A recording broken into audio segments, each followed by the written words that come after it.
Hello everybody and welcome back to the American Dynasty YouTube channel. So again, like I have said before, this was going to be a very even match. We knew that USA and Mexico were going to fight until the death. But in this match, USA have taken their chances. USA have really taken all of their opportunities to 100% because in this match, USA has won against Mexico 2-0.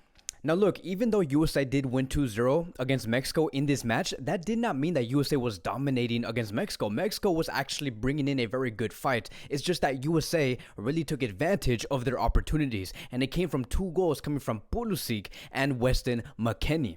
So if we look at this lineup here, we can see Zimmerman and Yedlin start within the starting 11. Many were questioning why would these two players start within the starting 11, and especially against Mexico, right? Because many of us wanted to see Scully start on the right back position and Chris Richards start alongside Robinson, but it was Zimmerman and Yedlin. And I get it, right? I get why players like Zimmerman and Yedlin were going to be used in this match because Greg wanted the experience, right? He wanted these two players to bring the experience against Mexico, and especially with Yedlin, because Yedlin, he does have that experience when going up against Mexico. So it was a very decent, solid starting 11 coming from Greg Berhalter. There is nothing really to complain about but those two players. We saw Aronson and Pepe and Wea start in the front three, and then in the midfield we saw Weston McKennie, Tyler Adams, and Yunus Musa, which is the best possible starting 11 you could place on the field. So going into the match, right, the way that we are going to be organizing this video is that I am going to be talking about the first half, the second half, and then just give my conclusion of this whole game.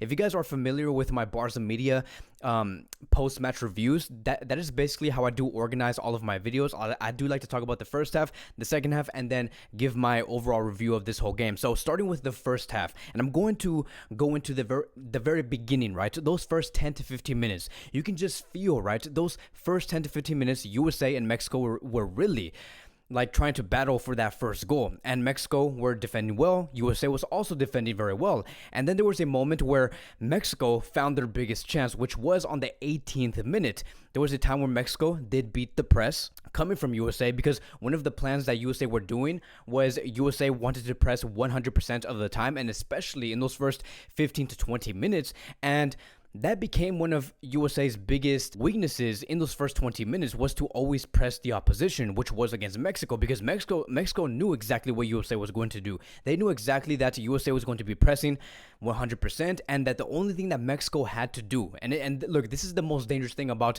games like this, the only thing that Mexico had to do was make one pass that passes through the lines, and then Mexico would go on the counterattack, because that is what basically USA were doing in those first 20 minutes. They were pressing, and then after just one pass coming from one of the players from the defensive line of Mexico's, it broke USA apart, came and it started to become a 1v1 situation. Like on the 18th minute, right? Going back to that minute, replay this whole game and see what Chucky Lozano did on the 18th minute. He found a humongous opportunity to score a goal. Why? That is because USA got exposed. That is because USA allowed Mexico to break through that line, the midfield line, after just one pass, because they were not pressing well. They were not pressing on a correct time. Now, why did Chucky not score? That is because Chucky was not on his A game today, which is okay. He still had a very great game against USA, but USA were lucky on this moment, on the 18th minute, because it could have been 1-0. And that was just the first warning. Like, the fact that Chucky found that big opportunity on the 18th minute, USA cannot continue to allow those type of things to happen on the field, and especially when you have Chucky, Raul, and Tecatito as your front three. So fast forwarding past the 18th minute, I think that USA kept a good rhythm. They were passing the ball all around. There were many moments with Aronson, right, where Aronson was trying to take the ball, but he just wasn't clicking with the rest of the players. Like when it came to the passes, they never really connected. When it came to the runs, he looked very disconnected. Like he was running, but where? Like, where are you going to go? He was running down the left flank, but no one was following with him. When it came to his pressing, he was decent, but overall, I just felt like Aronson could have done better in this game. And I felt like we were really missing that player that was going to be lethal on that left flank, which was Christian Pulisic. As for Wea, which was on the right flank, he was also a very dangerous player on the field. I like the fact that every time Wea was running down that right flank, he was always trying to look for Pepe inside the box. That is basically Pepe's and Wea's signature move, is Wea going down that right flank, looking for that cross into the box and looking for Pepe to either head the ball or shoot the ball inside the net. And USA were looking very dangerous. And then as time continued to go on in that first half, we continue to see USA mature more and more. They pressed at very reasonable times. They were passing the ball correctly. They knew exactly when to switch play on the field when necessary. And Mexico had a very tough time trying to regain the possession. And one of the main reasons on why USA were dominating in that midfield for a moment, it was because of Tyler Adams. Tyler Adams had a very important role in this match, which was to defend well, cover your spaces well, and intercept the balls when you do see those opportunities. Tyler Adams was like 99% accurate on all of those things. Every time he was not positioned in the correct way, USA really suffered. So it was really important for Adams to be in his A game against Mexico, and we did see that.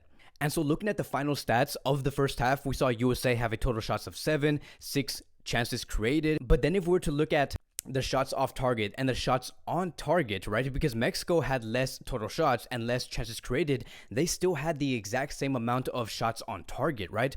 USA had a total of 2 and Mexico also had a total of 2. So even though, yes, it's true that USA found more chances, yes, it looked like USA were playing better, Mexico were actually being very efficient with their game. And that is why I would say that Mexico and USA were very leveled within the first half. But now let's go into the second half where all the craziness does happen, where I saw Twitter explode and Instagram explode, right? So on the 47th minute, we saw Wea set up Mckennie, and Mckennie basically missed that shot, went straight to the goalkeeper of Ochoa. Ochoa saves the ball, and when Mckennie basically missed that opportunity to score a goal, many of us were saying, okay, that goal is going to come. We know that goal is going to come because we saw Wea continue to try and cross that ball into the box, and we knew that eventually we're going to get that goal, but we really needed it. But at the same time, right, some of us had doubt that was USA ever going to score in this match, because USA saw many more chances in that second half compared to Mexico. USA were also containing the ball much better. We saw a USA type of game in the second half, and so everything was going well when it came to the pressing, the passes, the crosses into the box. The only thing that was really missing was the goal. We needed that goal coming from USA. We needed that finishing touch coming from either Wea or Pepe or Aronson or Mckennie or Yunus Musa or Tyler Adams. We needed someone to score. I don't know if it was like the nerves or something, because we saw opportunities with Aronson. We saw opportunities with Pepe and Mckennie. But like, were they nervous? Like, is it because of what you feel during a CONCACAF game?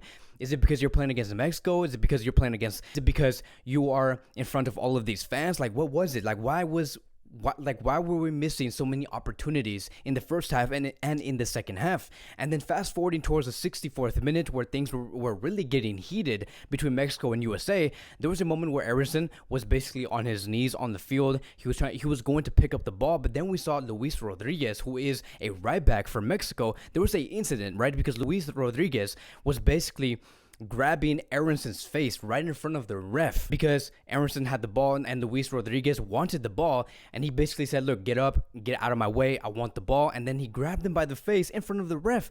And I don't know if, like, look, I know that this may sound a little controversial or something, but I just feel like are the refs getting paid? Or is there favoritism with this ref? Like, the fact that Luis Rodriguez literally grabbed the face of Aronson in front of the ref. Literally, the ref was like 2 inches away from that moment happening. Why didn't Luis Rodriguez receive a red card? Like, that was a red card. How are you going to grab Aronson's face and literally almost rip out his eye or something? And that is only because Aronson was trying to pick up the ball. Like, I just do not get it. That was horrible attitude coming from that right back. And then fast forwarding towards the 67th minute, when we knew that Mexico were getting very tense, USA was also getting very tense, we were expecting a goal on the 67th minute.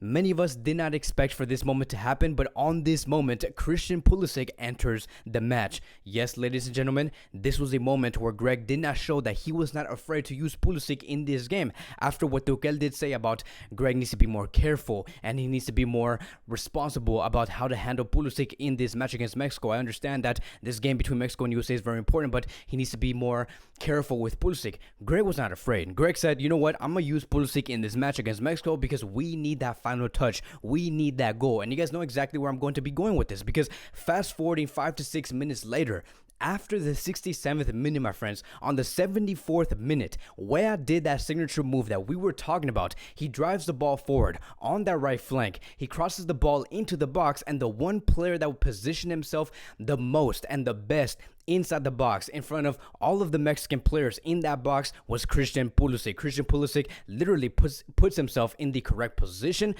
Everything was rightly timed, and he headed the ball into the net. Yes, guys, Mexico's biggest enemy, who gave Mexico 2 losses in this year, Christian Pulisic, drives USA forward and brings USA forward 1-0. And at that moment, we're just like, oh my God, like, I cannot believe Christian Pulisic actually scored after coming off on the 67th minute, and he's only like 65 to 70% fit. Like, Pulisic was not even supposed to play in this game. How was a 60 to 70% Christian Pulisic going to be better and score more goals than a front three of Tecatito and Chucky and Raul? That just shows you that a player like Pulisic is just much better than those front three. Even at a 60%, Pulisic shows up for USA. And look, I understand that many of you guys are going to be saying, no, but Tecatito was injured, Chucky Lozano was also injured, or whatever, right? But Pulisic was out for like 2 months, and Christian Pulisic came into this game and he scored within 10 minutes after being out for 2 months. And so moving forward, USA was in control. USA were in complete control. Mexico were again getting very tense. They were losing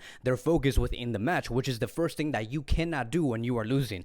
And so now fast forwarding towards the 85th minute, again, we saw USA score the second goal, and that was coming from Weston McKennie. Weston McKennie did score the second goal for USA. You can see that in that play, the intention coming from McKennie was that he wanted the ball to go through him, go straight to Ferreira. Like, there was like 3 deflections before it did head towards McKennie. McKennie receives the ball, he drives the ball forward in the middle of the pitch, he goes into the box and shoots the ball into the bottom left corner, and USA wins 2-0. This was a very exciting match, a match where USA can finally say, we have beaten Mexico for a 3rd time this year. Many of it, you know what's so funny about this is that there were so many people on Twitter, on Instagram, and on YouTube basically saying that Mexico was going to be winning 2-0 in this match. But guess what? USA won 2-0 in USA. We have shown that we are the superiors tonight. And that should be very exciting for USA moving forward. USA is officially on top of the table due to goal difference. And so what a day, right? What a night. The fact that we saw Weston McKennie and Christian Pulisic, right? The trident basically show up again for the 2nd time in a row up against Mexico. It is a moment and for us to enjoy. Every USA fan, we have to enjoy this moment and continue to get the best results possible in order for us to qualify to the World Cup, something that we did not do back on 2018. So we're going to come back with a bang, and I cannot wait. But that is going to be wrapping up today's American Dynasty YouTube channel. Again, USA have won against Mexico 2-0 in Cincinnati, Ohio. Thank you guys so much for watching. If you guys are new here, welcome to the channel. Please like, subscribe, comment, and I will see you guys in the next video.